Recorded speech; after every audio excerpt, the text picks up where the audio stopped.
Hello guys, it's TZK, and today we have some more Black Ops 6 Zombies news. So for Season 4 we thought we were going to be getting a new map, but it turns out we've actually got Grief mode instead. And so this probably means we're only going to have 4 maps in total. We don't actually know about Season 5, we don't even know if there's going to be a Season 6. I'm guessing they're saving Janus Towers until the next update, but will we get anything else after that? That's the question. We'll have to wait and see. But yeah, it's a basic content summary. Grief returns, 4v4 competitive battle on all maps. Additional gameplay content, crack open the armoured undead and create an area of effect explosion with the Shattered Blast ammo mod. New modes and more. Unlock hidden rewards with more Dark Ops challenges, then prepare to face down a powered up abomination. So as long as you can in the starting room LTM, prove your leaderboard worth. Oh, okay.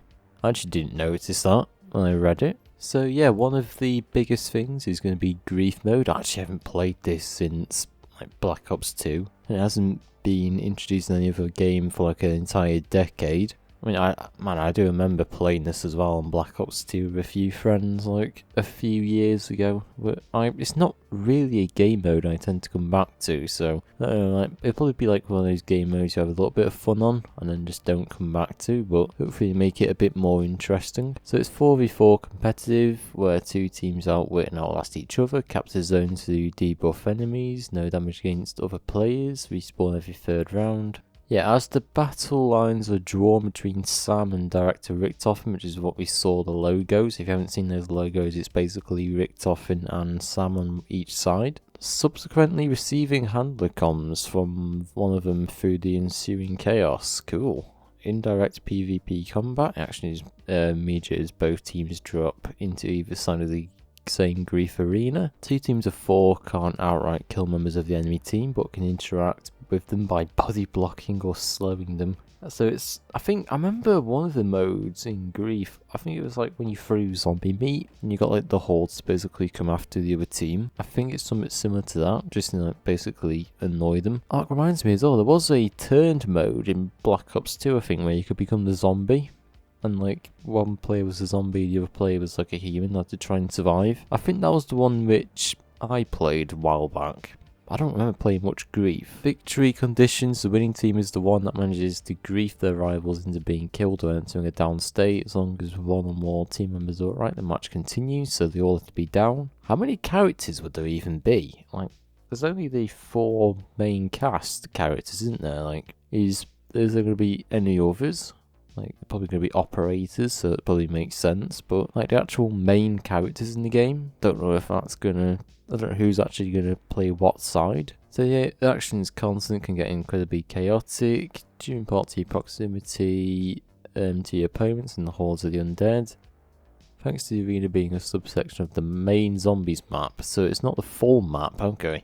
It's basically just like a even smaller version, I believe, so you can't just do like, you know, the Easter egg for the map. That'll probably be disabled too. And it's an open environment, so Grief arenas are clear defined areas where any critical doors have already been opened. Any team members that are down, provided one or more of their teammates are still alive, can be revived at any time. Though with rival teams, undead enemies and shock charges can actually hamper this action. So the enemy team can actually, like, you know, stop you from healing teammates, which is interesting. So there'll be quite a lot of, I'd say, you know, like sticking like towards each other. Like there'll be people who are basically grouping around like enemy teammates to try and stop them. So you can join in progress. The player playing not in the game can join up until round 10 has been completed and has a small grace period to orient themselves for their swarmed by zombies. What would even salvage do? Does it just get you like higher tier weapons? Like the regular mode? I don't even know if that would be still a thing. I imagine so. I know it works similar to the regular round based. But yeah, it does say the core mechanics, the arsenal, pack-a-punch, mystery box, crafting tables are all back. Gobblegum machine is missing a few gobblegums just to make it all more balanced. So of course, yeah, salvage comes into this, basically do what you do in regular rounds, just upgrade guns and get some score streaks. But wouldn't score streaks make it easy though? I don't know if score streaks will be in this, because I imagine you could just like get into a chopper gunner if you get stuck. I don't know if they will return for this mode. Keeping your team upright and focused on undead slaying for longer than your rivals is the main plan in this mode. However, there's an important secondary focus you need to plan for: capturing zones and griefing your rival team. So the capture zones appear regularly after stepping through the glowing perimeter. You and your team can secure the zone. Kind of basically a bit like multiplayer, like just securing zones, but yeah, it's very similar to that. Once your kill count meets the requirement, a grief is triggered by the opposition. Now, if either team reaches this requirement within the countdown, the grief applies to both teams. And what is a grief? It's temporary debuff, penalty, or negative gameplay mechanic that you can inflict on your rival team. Here are some possible griefs. So you got weapon nerfs, ammo drain, zombie ambush, weapon carousel. The rival player's weapons are randomly swapped. Great. There's a total of 11 arenas on launch. Darkkeeper Church. Well, we know that's Liberty Falls. Yeah, Liberty Falls, 2 arenas. Terminus has got the Crab Island. Nice. I don't know why I keep thinking of Crab Rave. Citadel's only got 1, but I imagine that map is quite small anyway, so it will like have a lot of small areas. Shattered Vale has 4. I know that map is quite open on the outside, so that's not really surprising. And you basically got Dark Ops challenges, like your calling cards, XP available, new LTM, which is starting room starting mid-season. Inspired by the starting room in the classic Moon Zombies map, dropping up to 3 Go Zombies crew in a more straightforward but challenging experience where you're locked in the first zone of a map. Raptor 1 is gone, and for those undead hordes only getting stronger. So it's basically just a starting room challenge, basically. You see a lot of those on YouTube as well. You see loads of people doing like starting room challenges, trying to see how far they get to without opening any doors. It's basically just that, but like in a game mode, which is pretty cool. It's a limited time mode as well by the sounds of it, so it doesn't last that long. Could be quite interesting. And you've got an Abomination challenge. Enter a warped version of Liberty Falls. Hunt down a ultra powered Abomination. Perhaps it's wise to bring back up. So we got Shatter Blast.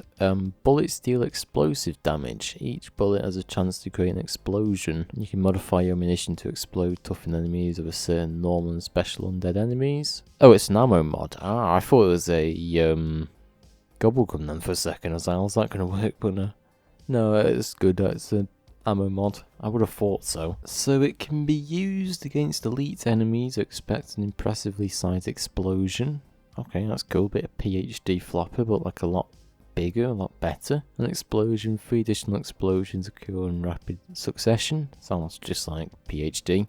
So for minor augments, you can increase the size of the explosion damage. And for gobblegums, you got explosive flourish. Reloading your weapon creates an explosion around you. That's literally electric cherry. That's interesting. Flavor hex activates a random ultra gobblegum. Rain burps. Zombies killed belch sparkly rainbow bubbles. Nice. We've got a support weapon, the Grim Reaper. And yeah, that's basically it. Of course, we didn't get Janus Towers, which I thought we would have. But, I mean, I'm actually looking forward to this update, trying out the modes. Grief hasn't been around since like 2012, so having that back would be interesting. Be cool to see, how it works with the Black Ops 6 engine. I'm also looking forward to trying out some of those modes as well. Seems like they took inspiration from the community with the first stream challenge, because I know people do a lot of those videos on YouTube. So yeah, I mean, it'd be interesting to find out how those modes play. And I'll probably do some more content on those when they come out. I will definitely try and play a bit of Grief, try and get a feel for it. I haven't played that game mode in absolutely years. I'm surprised Turned isn't really on here either, but maybe Turned might come back at another time. It really begs the question, like, how many seasons have we got left of Black Ops 6? I know I heard rumours saying there wasn't a season 6, and then there was. They've always done 6 seasons, no matter what game, so it probably will be, 6 seasons. But yeah, so I'm going to leave it. Thank you for watching. Don't forget to like, subscribe, join Discord if you're new, and of course I'll see you all in the next video.